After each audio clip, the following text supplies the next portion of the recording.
Hello and welcome to the Army Wargaming panel at Connections 2021. We don't have all of the people that we've expected, so we've rebuilt this panel a bit on the fly. Our speakers will in fact be Jeff Hodges, who is the course manager, essentially the chief of education at the Army Models and Simulation Office. We've got Paul Works, who is the director of the Analytic Data and Development Group at the Research and Analysis Center at Fort Leavenworth.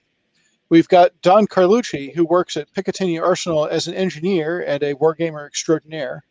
And I'm Dr. James Starrett. I'm the Chief of Simulation Education at the Directorate of Simulation Education at the Army's Command and General Staff College. We're going to begin with Paul, who's talking about the use of wargames in analysis. All right. Welcome, everybody who's online. Thanks, James. So as James said, I work over across the ponds from him at Fort Leavenworth. And just to give you a little bit of background about the Research and Analysis Center, TRAC is, whose acronym is TRAC. TRAC is an operations research group for the Army. It's been in existence 35 years. And what we typically do is we look at large DOPML change questions, specifically materiel, organization, and doctrine, and we look at how those changes, with those proposed changes in future environments, and how useful they are. We do comparative analyses using those. To do that, we do a lot of ORSA type number crunching analyses on various aspects, but we also run a number of large models and simulations that are not specifically war games because they don't have interactive red players and blue players. And then we do war games where we leverage different types of war games, map exercises, sometimes seminar games, and then a number of other types of structured war games that are custom designed for each study. Although we do have a base design and development process we use for each one of those war game builds. We use the mapping. So for analyses, and so at TRAC, we have a number of different centers, but together we look at problems at the core level and below type problems associated with analyses of alternatives and so on.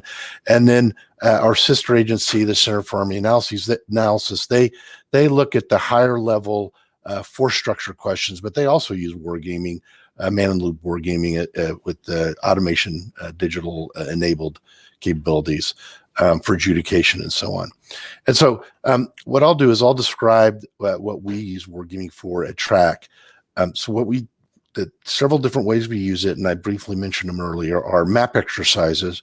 So we'll use those when we do TRAC. One of TRAC's medals, mission essential tasks, is to develop the operational scenarios, dynamic scenarios that are used for all Army analyses, official JSIDS analyses, and all the as the basis for testing and training. And so when we do those scenarios, we do a map. There's one of the things we do is a mapping. So we bring the SMEs together when there's not COVID, or we do it online when there is something like that. And we bring them together and we play out a war game basically on a map. We have the red and the blue forces, and we move them around and play a structure, do a sync matrix, and the whole 9 yards. The deployment. Tip fid and building out the flow of the strategic level flow all the way down to the I'd say high tactical level flow. When we build the scenarios, we don't look typically down to the company level, but battalions and above we do. And so we have red and blue players, and we play that out. So that's we build. So one way we use war games is to build those scenarios, and then those scenarios get documented in a structured way, and we produce those and provide them to folks. So that's one way we use war games. The other way we use war games is part of an analysis specifically. So let's say we get we get tasked to do analysis of alternatives for a Cat 1, a large budget program. And I'm just going to make something up, looking at different helicopter variants. one thing that has to happen first is there has to be a capability analysis, capability-based analysis done, so we understand what the gaps are that these new helicopters are trying to address, and then understand some potential solutions that can be used to address those gaps. And they don't have to, all those solutions don't have to be material. They can be doctrine or organizational or personnel or whatever, the whole range of DOTML, PFP, that could apply to that. In many cases, however, as you could guess, a lot of those are material. So we let's say we want to examine a new material solution, and this new helicopter provides some capabilities, longer range weapons or longer endurance for how far they can fly, etc. And so we will then play it.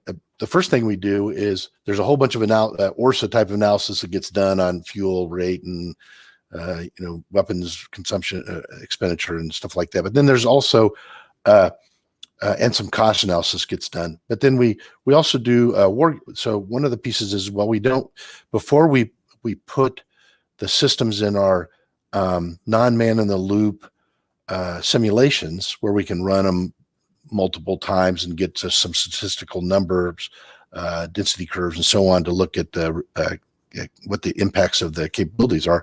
We want to know for those systems if this application of those new technologies or the new system capabilities, if they change any of the other dynamics of how operations are conducted. So some of it could be guessed at just by the nature of whatever the capability is we are examining. However, some of it with the confluence of the conditions, the threat actions, and various other dependencies for the systems that we're proposing, we don't know all the different interactions, like second and third order effects, or even just the base interactions of how these things play together. So to develop that knowledge, we do wargaming. So we do a war game, and then we play a war game out. It's typically an operational or tactical level war game. We play it out with red and blue players, and kind of a MapX summary, or we have an automated system called VAST that we leverage. It's a MapX support tool kind of thing. And then we for that, we aren't really capturing numbers like we do in a multi-iteration M&S set of runs. Here we would capture why the players are making the decisions with the new systems, what effects what are the second and third order effects? Is there something the threats can take advantage of, et cetera? And so then when we get all that information, we collect all that information, and then we use it to feed the decision tables within the models and sims, and then whatever else other pieces of analyses we do. So that's a typical way we use war games, and those war games can be conducted, like I said, MapXs, but we can also use a seminar wargaming and so forth. I described this morning as a civil affairs thing where we had basically a strategic level seminar wargaming going on, a loosely structured operational level wargame, and then a very tightly structured tactical level wargame going on, all looking at the same set of problems and solutions. So anyway, so that's the kind of thing that we use at Track, how we use wargames. So we use it for scenario development and supporting unknown elements of questions, or the filling out of what we call a data collection management plan that cannot be done by a non-man in the loop, a closed form model or simulation. So that's what we do. Now I'm going to briefly touch on also what the training guys do, since I know quite a bit about what the National Sim Center here, Fort Leavenworth, does, and what the Centers for Excellence do within the Army, the schoolhouses that the Centers for Excellence run. And so those guys, they have their building exists in IOC form, the synthetic training environment, and then they have all these other foundational M&S capabilities and training simulators that they use in a federated capability to do training. And so they leverage a whole VBS and VBS2 and some other OneSAF and some other war game models that the Army has either funded or inherently developed, like OneSAF. They use those tools to execute training events. And so these would be events where they bring staffs in, or they bring soldiers, depending on the level of the training, and they leverage war games. They have this interactive war game where they have a number of these different tools federated together, and then they train the soldiers before they go execute a national national training center or a JRTC rotation. And so they prep them for the environment, and then the staffs can help find out if there's bottlenecks somewhere, or whatever kind of hindrances, so they can streamline before they actually get out and do it in the physical world. And so that's how the Centers for the Centers for Excellence in the schoolhouses, they use it in their schoolhouses to do training as well. So they use these same systems to do do wargaming in that sense as well. So for me, analysis and training. So that's how we use it in those two domains. And barring, I guess that's it. I'll pass it off to, who do I pass it off to, James? I think I'm next. Okay. So the foxhole I see all of this in is from that of supporting the Command and General Staff College and the School of Advanced Military Studies and School of Command Prep, supporting classes where people are trying to be taught something, some of which may be exercises of the type that Paul is talking about, and some may not. A lot of the point here is that we're trying to get the students in whatever class they're in to make decisions that are in some way relevant to whatever it is they are supposed to learn, which often means that we are not using the analytic sims. It often means that we are trying to use something that is very fast to learn, very fast to execute, because we've got, say, a 2-hour class, and now we need to get through the useful portion of that. In a lot of ways, this means that every class is a different requirement.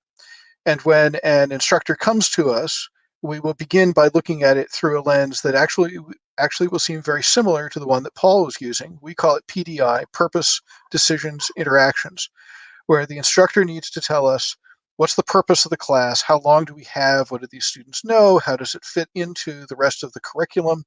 How does it fit into the plan for that day? So that we understand all the things that are necessary to make that occur. And then we try and neck down with the instructor, what are the key decisions and dilemmas that the students have to wrestle with inside the game in order to get at that purpose? From there, we and the simulations team will go off and try to find, here are the things that might answer the mail for this requirement. Take them back, show them to the instructors. They say, hey, we want this one, we want that one, this one's too complicated, whatever it might be. We hope to neck down to one that will really answer the problem. Ideally, it's something we've already got on the shelf. Sometimes it's something we might have to go out to buy. Sometimes it's something we might have to design. But what we're looking for is something that is going to get the students to whatever the necessary piece of the education is for that class. One of the things that we found that is interesting, sort of looking forward briefly, is that we're finding that often the computer sims do not serve us as well as the manual ones. The computer sims are easier to run because the computer does all the math for you. However, in the process, the students don't understand the science of how it came to the outcome, and therefore they don't understand the outcome, and they don't wind up learning as well from it. So we're increasingly tending to be inclined towards finding things that are manual, because it forces them to engage with the science of why it got the result, and therefore it sheds better light on their decision making. We're also finding out that there is a increasing openness amongst the faculty to using a multiplicity of wargames in classes. Over the 15 years that I've been doing this, that has been a steady growth, and it's been a particularly notable growth in about the last 5 years. And there's also a increasing interest on the students' part in having them show up in class that we hear about. The classes that we teach on both teaching with simulations and on exercise design and on wargame design have seen steady growth in the number of students who signed up to them, to the point where they're now all full, and we are basically at max capacity when we are running those classes. both in terms of the time we've got to teach them and the number of students who show up. And I've gotten word that we are going to have one of the original presenters who was going to be presenting coming along shortly. So I'm going to cut myself short and hand over to Jeff Hodges. Hey, good afternoon, everyone. I'm Jeff Hodges from the Army's Modeling and Simulation School. Just want to give you a brief background to what we're doing in support of the force regarding education and training under the general topic of wargaming. A couple of years ago, as you may not know, I'm responsible for the life cycle education and training for Army Functional Area 57 officers. Those are our simulation operations officers. We've got about 500 across, a little more than 500 across all three compos. So we run a series of FA-57 specific courses throughout their career. A couple of years ago, I put a survey out on our internal mill suite site asking a basic question. Do we need to look at some sort of wargaming training? If so, what is it?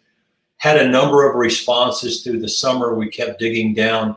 In the fall, we looked out at some private industry and non-governmental organizations to see if they had some type of wargaming training that would satisfy what we saw as emerging learning objectives for the workforce.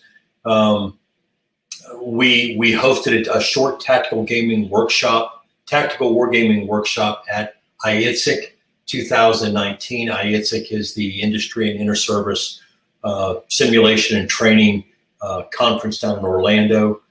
Mike Dunn and I went down for a week, worked with all of the 57s and the civilians that were there that do modeling and simulation for the Army, ran a tactical wargaming workshop, a couple of Army tools. Mike brought a board game developed at CGSC. We did a round robin for a half day.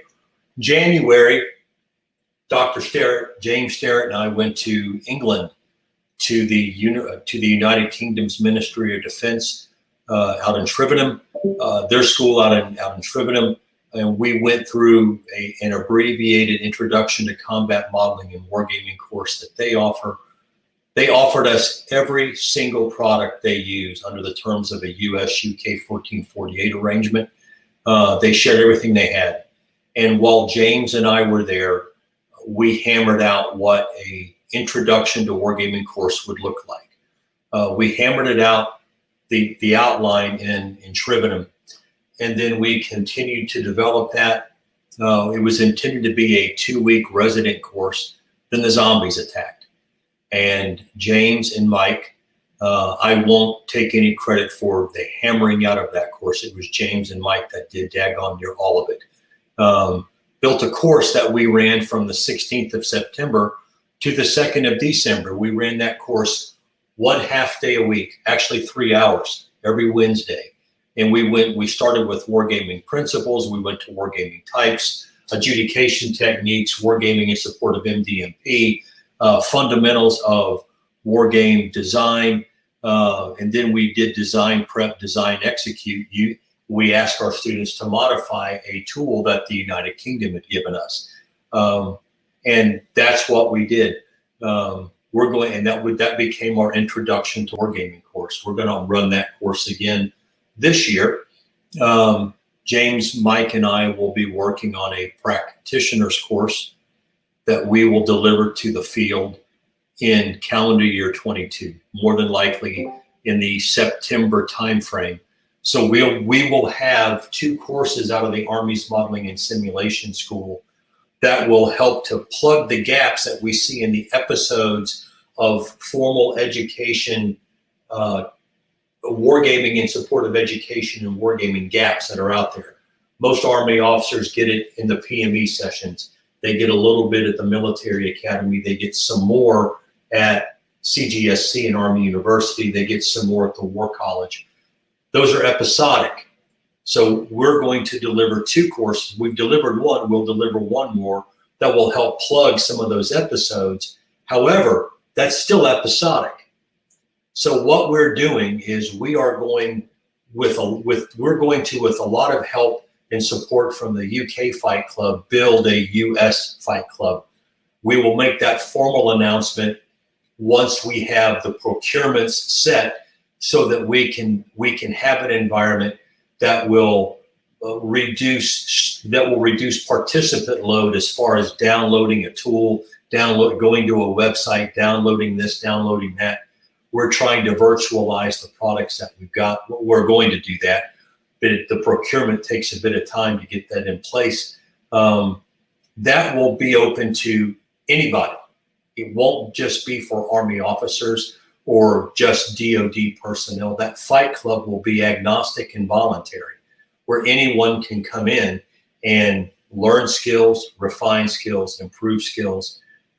Basically, it's going to be an environment that features free thinking. You don't have to run with the herd. You can try something different. It will be honestly, it would be safe to fail. I know that's almost a catchphrase now, but the Fight Club will be just that. We're excited about where we're going with it. We're still in the very early stages. And pending anyone's question right now, I'll go ahead and turn my camera off and mute my mic. Thank you all very much. All right, Don Carlucci, could you talk about wargaming at Picatinny, please? Sure. Thanks, James and Jeff. What we have been doing at Picatinny. First off, I'm Don Carlucci. I am one of the STs at Picatinny Arsenal. Pretty much the Picatinny's mission has been designing guns, ammunition, fire control, fusing, energetics from the beginning days, and so our wargaming needs are focused towards that. Because the base is primarily an engineering staff. I guess in the naval miniatures gaming world, we look at what's known as games that are rivet counting, where the detail is very much so engineering focused. So our interests are, do these various weapon systems interact as we think they will with targets? Are there tactics that at the small, the micro level, I'll say, that can be utilized to operate them a little bit better? But primarily the approach is to look at the interactions of projectile, target, and things of that nature. Because the users are generally engineers, our designs tend to be somewhat complicated because we want to capture all that. So as far as being a great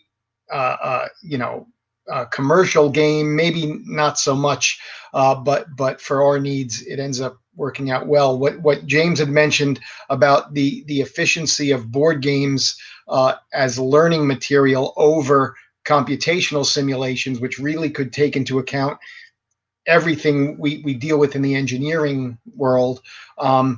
Again, the intuition of someone playing the war game starts to build in a much better way when they are using tables and rolling dice and seeing how effective their systems are. We get really great things out of these simulations that we run. Primarily, it's in the after action reports and the discussion that emanates from these engagements that we fight. We're definitely at the tactical level, down to single infantrymen,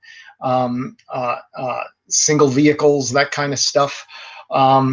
The different projectiles that are fired out of a given weapon system, even down to that level, and their penetration ability as well as their effectiveness, all get played out.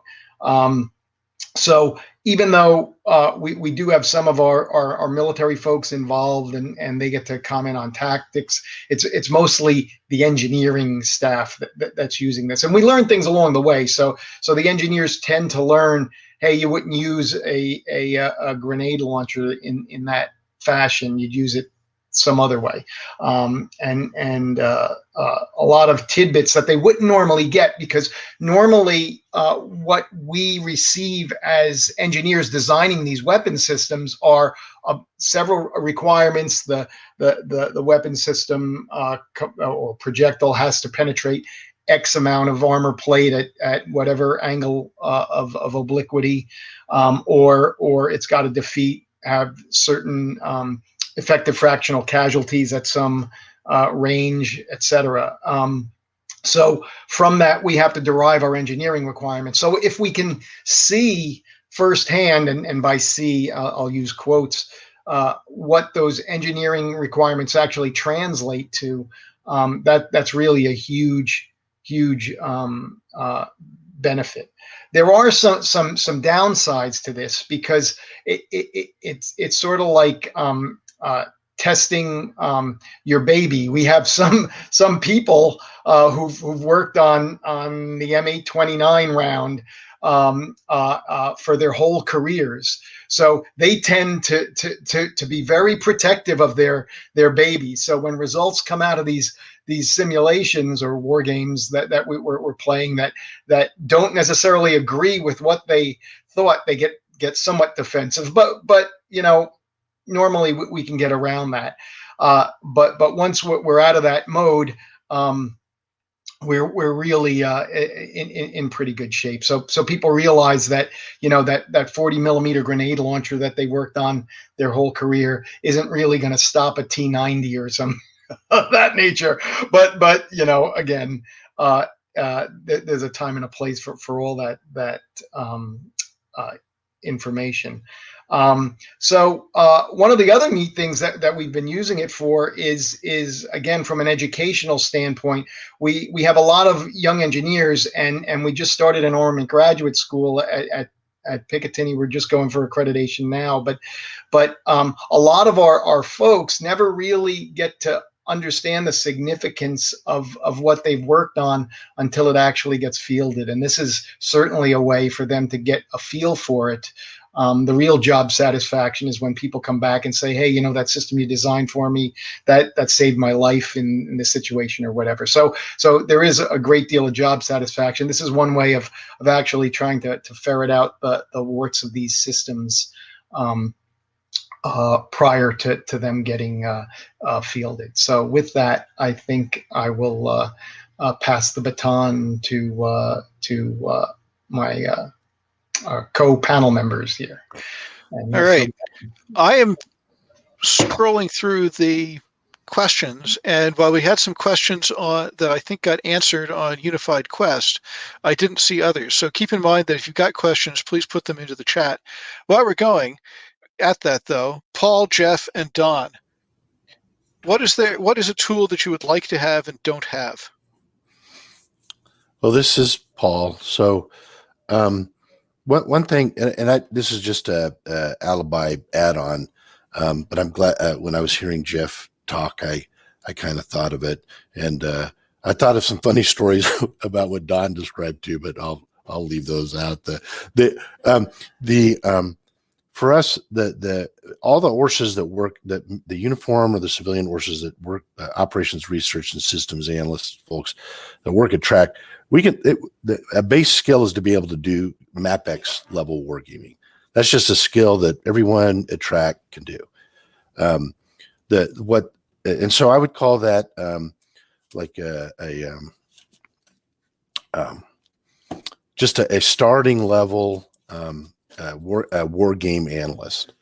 Now, one of my goals over the next few years is to leverage the stuff that you guys are putting together to give the track workforce ability to move them up to the journeyman level. So to think about more nuanced aspects of little aspects like how the decisions and the entities interact. When you design the war game, how do you pick where you allow the players to make decisions, as opposed to just laying out a scenario MapX and running it. And so So I'd like to move the workforce up to that next level of capability. And so for me, that's what I want to be able to leverage. Stuff that you guys put together, I can either get them in your classes or leverage it and put something together for the track workforce. And so if you're talking about a tool, that's the kind of stuff that I want to be able to do. Over. Jeff? Yeah, that's a great question, James.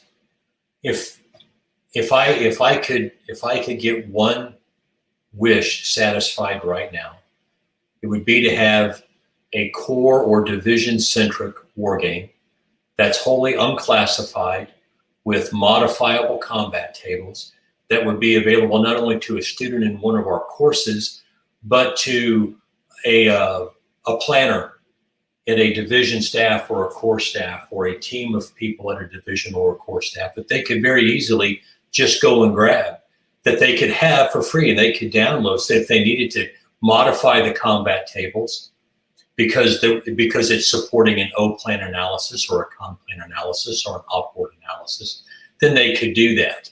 And then that becomes theirs. It's their authoritative data that stays in the realm where it needs to. But I would sure love to have a tool like that over. Yeah, for me to build on what Jeff just said, what would be to have that tool that cascaded down to the tactical level, such that we could play the weapon systems in a small tactical setting, and then see how they aggregate up to the bigger picture. Because again, when we're dealing at the engineering level with a lot of this stuff, we're talking eaches. Would I choose a heat round or a sabot round? When I'm firing this weapon, and what are the qualities of that? But we miss the part of how that would translate up to the biggest picture. So that would be my wish. Over. It's funny both you guys mentioned that, because, and James will remember this, a few years ago. So we have this MapX tool, and what they wanted is some COFM tables, these correlation of forces matrix tables, which basically is the planning information that Jeff was talking about.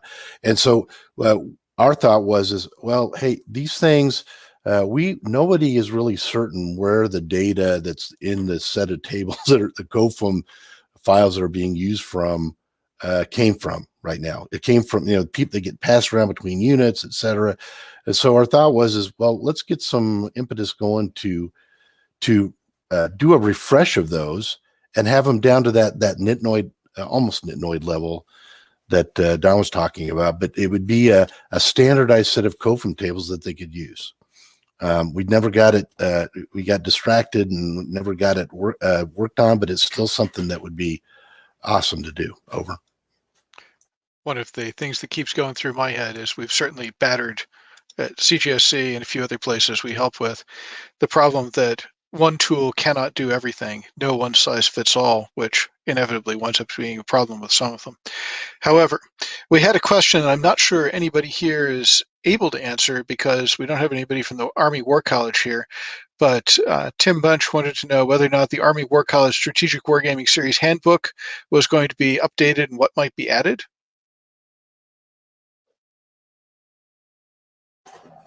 I don't have any idea about that. Yeah, I don't know what the War College is doing either. But I will say that the Army War College and the Navy War College handbooks, wargaming handbooks, are pretty good. So if anyone's going to be doing wargaming, in addition to Perla stuff, they ought to grab those two. Over. Strangely enough, the other one that I would put in a plug for is the British Defense Wargaming Handbook, which is spectacularly well done. All right, double checking for other newer questions. Nothing there, so I'm going to put in another one. For each of the three of you in your specific lane, as you've been working through it over the years, what's the thing that you've learned that surprised you the most about supporting or using war games in your particular lane? Well, for me, it's and for the most part, we've gotten over it at track, but it's the fact that that people didn't really understand what war games are. So they would call a simulation, a non-man in the loop simulation, a war game. So it was just, and it sounds kind of like a no duh thing, but really just having them understand what that nuance was, and then because what happened, because then you can describe to them the value of what the war game provides. So they don't conflate like a big simulation with a non-man loop simulation with a war game. So one is used for generating tens of thousands of data elements for statistical analyses, and the other one's used to examine player interactions and unknowns and so on. And so for them to get to understand that nuance difference, that was just getting people over that hump, so to speak. Over. Jeff?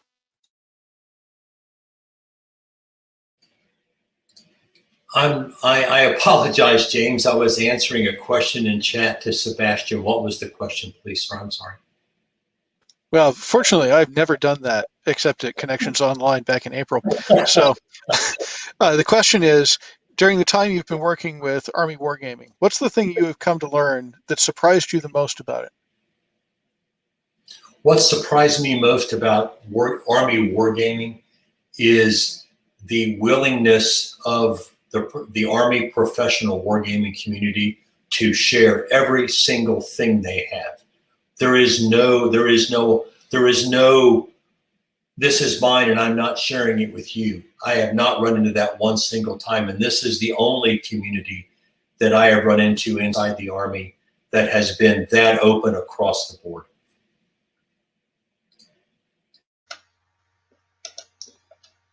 So my biggest surprise was how little the wargaming community was tapped into from the engineering side of things.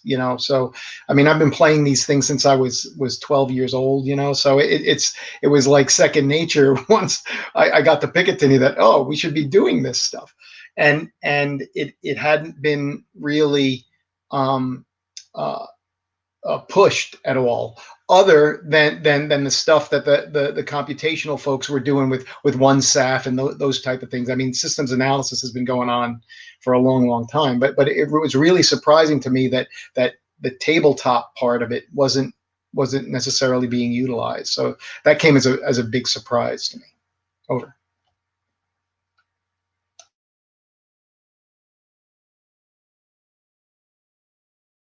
Thank you. And I'm catching up by rewording a question to make it a little bit more tractable here.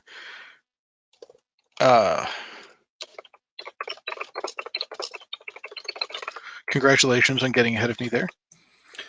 One thing so the question we're going to. Oh, sorry, go, Paul. Okay, so one thing I'll add is when you're doing wargaming, it's very useful to have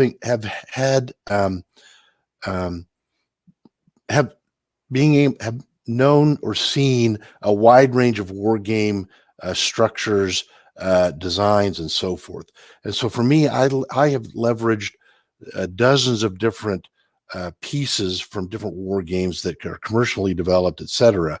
And it's very good. The program that you run over at CGSC, and I know the Army War College guys do the same thing, where they demo basically a war game or board game, and then just to show people, students and instructors, the structure, the design, how the interactions work, and so forth. And that has been really valuable. Over.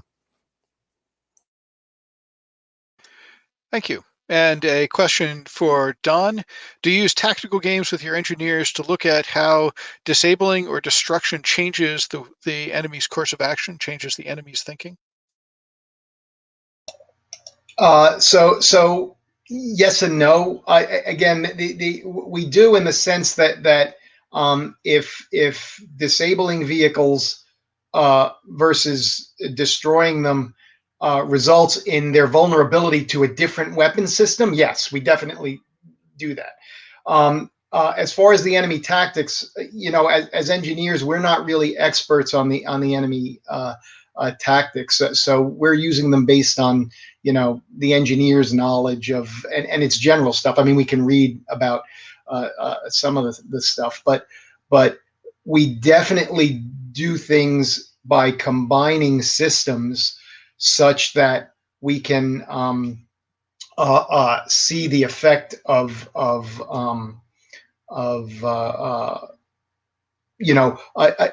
working at an immobilized vehicle. For instance, like a GPS guided munition against a moving vehicle is a challenge. However, you immobilize that, and now you have some GPS coordinates for it. Now it's another game. So we do. So tactics become a little bit altered by within our tactical war game. So that's why it's a yes and no question. It's kind of a gray area. I hope I answered enough of it for you. Over. Thank you. And we've got a question for Jeff Hodges regarding the safe to fail philosophy. Does individual player performance ever impact careers or billet options? Thanks, James. Specifically of the Fight Club, not for a minute. The Fight Club is voluntary and completely rank agnostic. There will be a board of directors that will be built into the club itself. That will be the presiding committee that approves how I spend money. But we want the Fight Club to go whichever way the members want to take it. I won't speak to what happens to officers that try something different and fail at a CTC rotation or a warfighter exercise. I think there is not a concrete answer to that. At least in my experience, I've been working with CTC and warfighter exercises. Combat Training Center and warfighter exercises since about 2001 in different positions that I've been privileged to have. And there isn't, in my opinion, a clear path that says, okay, I was reaching too hard and didn't get there, so I got schwacked for it. I can't. I'm not the authoritative answer on that. I wish I could give you more. Sorry. Thank you, Jeff. And Sebastian Bay asked, when is the Army going to make a multi-domain operations educational unclassified war game? And the short answer is we don't have to because the Marines did it for us. So the Assassin's Mace game that was created by the Marine Corps University, we wound up using at SAMS last year, and it filled that bill really quite admirably. The guy who designed it, Tim Barrack, now a recently retired Marine Corps colonel, will be giving a talk on it, I think on Tuesday or Thursday. Checking real fast to see if I can pull out the date that's going to be talked about. And I am, of course, failing at the moment. But there will be a talk about that. I tell you, yes, we will be riding the Marine Corps' coattails, and I will doubtless be punished for having admitted that. All right. Do we have any other questions? We got one person talking, so we'll see if that's a question.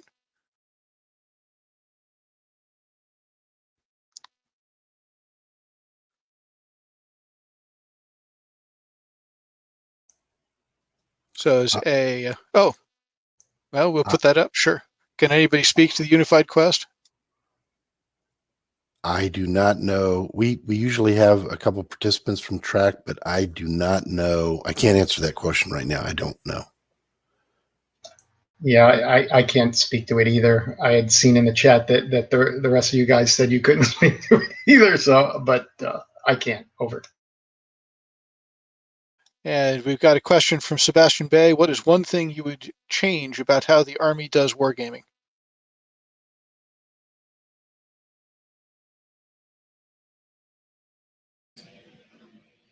I mean, I'll jump on that grenade first. I don't mind. The one thing I would change would be the mindset to not think of wargaming as something that's outside the norm or okay, because it isn't a computer-assisted simulation, I don't want to do it. There are so many attitudes out there.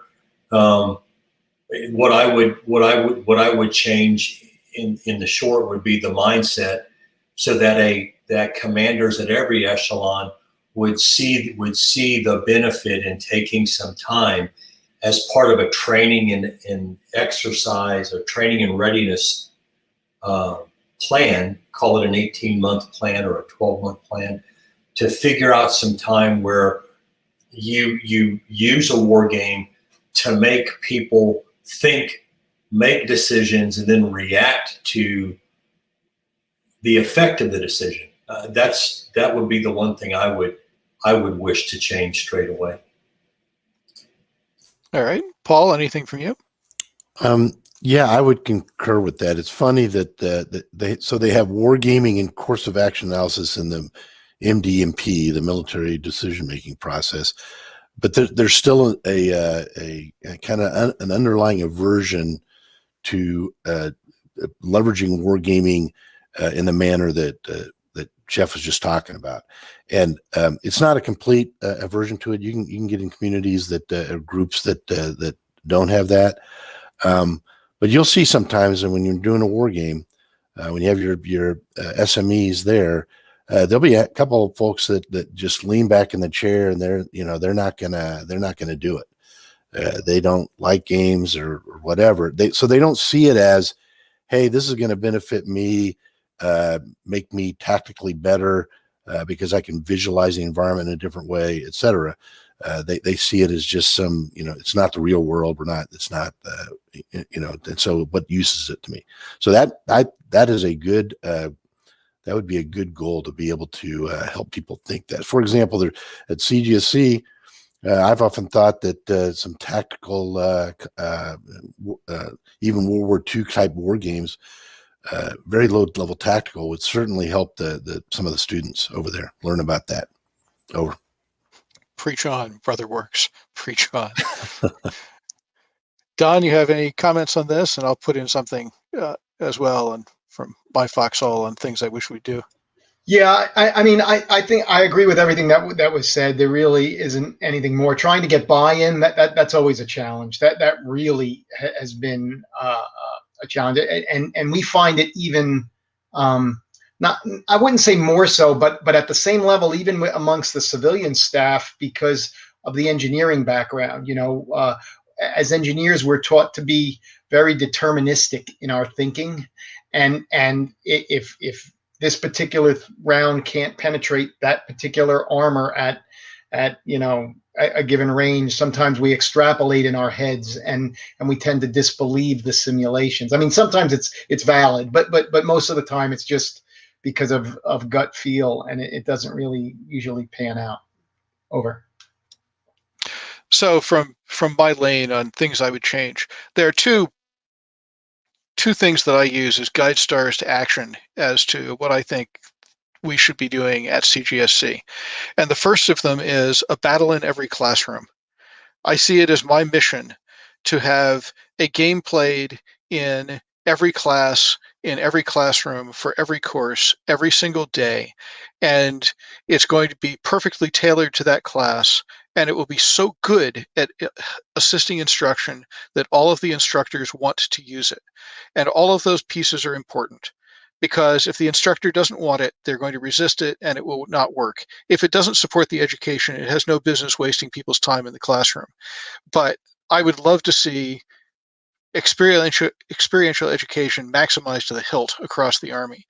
And the second, and this really echoes what the others have been saying, is that I think we need to have an army of wargamers, of people who wargame for fun, of people who do this reflexively, of people who will go out and keep on trying it.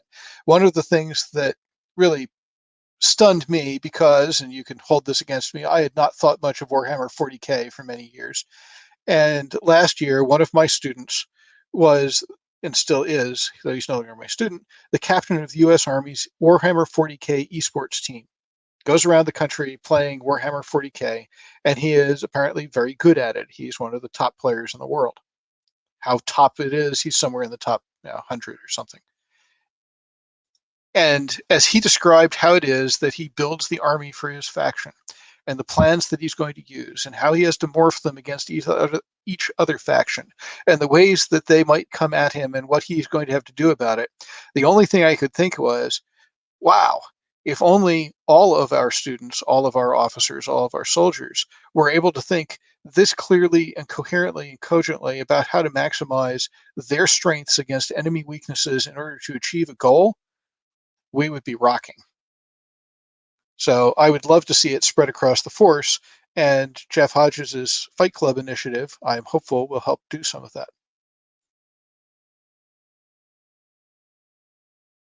Jeff, do you want to bring up the comment that you brought up in the internal chat on StreamYard? Are you speaking the comment about games for training, James? Yes. Sure. When the Army, there was a lot of institutional resistance at the operational edge of the Army when the Army delivered its initial games for training suite, so much that it had to be coined serious games for training. And it took, there was a multi-year delay before the products began to be routinely used and incorporated into unit training plans, because no one could get their head around it's a game, so no, it's not training at all. There was tons of empirical evidence that indicate that clearly demonstrated that games build cognitive awareness and improve cognitive skills. But once we got through that and junior leaders became mid-level leaders and then became senior leaders, we don't have to say serious games anymore. You can ask any Army leader up through the division level if he or she understands and knows what VBS3 is. Of course they do. Is it a war game? Well, depending on how you use it.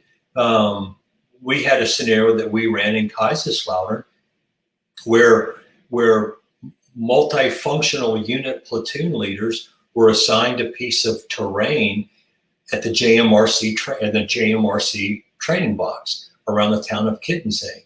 They had 45 minutes to prepare a hasty defense upon getting word that there was a superior size force headed their way. It was all about reacting to a situation, making a decision, and then learning from the impact, learning based upon the impacts of that decision. Others may argue with me, that was a war game, a greatly abbreviated war game, but we had a control cell, we had a free thinking blue, a free thinking red, we had higher and lower adjacent units, and we did that on the cheap in a 4-hour block. So that's all I had, James. I'm going to shut up, otherwise I'm going to ramble about. All right. I am not seeing any further questions out of the chat. Give people one last chance to put those in. Paul, Don, Jeff. Oh, there you go. There's a question. Anybody know about that? Well, I'm sure you can get a copy of it. Although you'd have, you can get the rules certainly.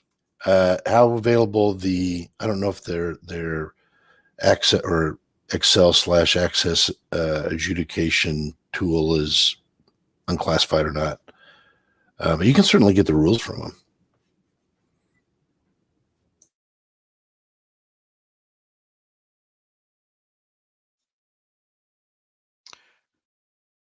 All right. We appear to have run out of questions. Nobody else is putting anything in. So I think we are going to end all of this. Thank you for your attendance. We hope this was interesting. And remember that the discussion can continue in the Discord channel for more or less as long as you guys wish. Thank you, everyone.